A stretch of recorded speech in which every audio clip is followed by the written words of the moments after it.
नमस्कार आपण समस्त को ओडिशा पाणीपाग चैनल रे स्वागत। पुणी गोटे घूर्णिबलय सृष्टि हेब जार प्रभाव रे पुणी 3-4 दिन पर्यंत राज्यर अधिकांश जिले में वर्षा हेबा सहित बिजुली घड़घड़ी सह केतेक जिले में प्रबल वर्षार संभावना रही।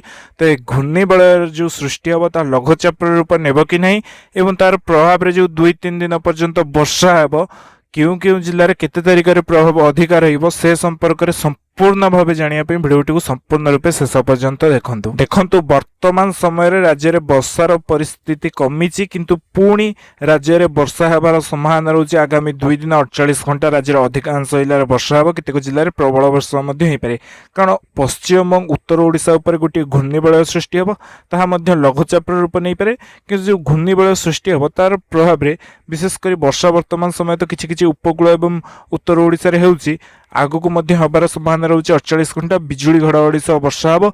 30 तारिख कथा यदि देखिबा मयूरभंज बालेश्वर भद्रक केन्द्रापड़ा केन्दुझर सुंदरगढ़ देवगढ़ यह सब जिला मानक वर्षार संभावना रही।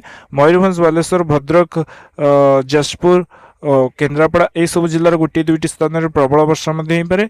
बिजुली घड़घड़ी सह वर्षा होबार संभावना रही। पुरी खोर्धा कटक जगतसिंहपुर नयागढ़ ढेंकानाल पुरी ये सब जिला मानक बिजुली घड़घड़ी सह वर्षा संभावना रही 29 तारिख 30 तारिख एवं 30 तारिख तो वर्षा हेब उत्तर ओडिशा एवं अधिकांश उपकूल ओडिशा हालुका मध्यम वर्षा किंतु मु जो जिला गुड़िक कहली से जिला गुड़िक सामान्य अधिक प्रभाव हो पारे। अति प्रबल वर्षा न प्रबल वर्षा हो पारे एवं बिजुली घड़घड़ी सह वर्षा होबार संभावना रही। ता छड़ा मध्य सुंदरगढ़ देवगढ़ संबलपुर झारसुगुड़ा बरगढ़ देवगढ़ यह सब जिला मानक हालुकार मध्यम धरण वर्षा बिजुली घड़घड़ी सह हेब। 31 तारिख इन उपकूल ओडिशा रे मेघुआपाग रहिबा सहित हल्का वर्षा हो पारे।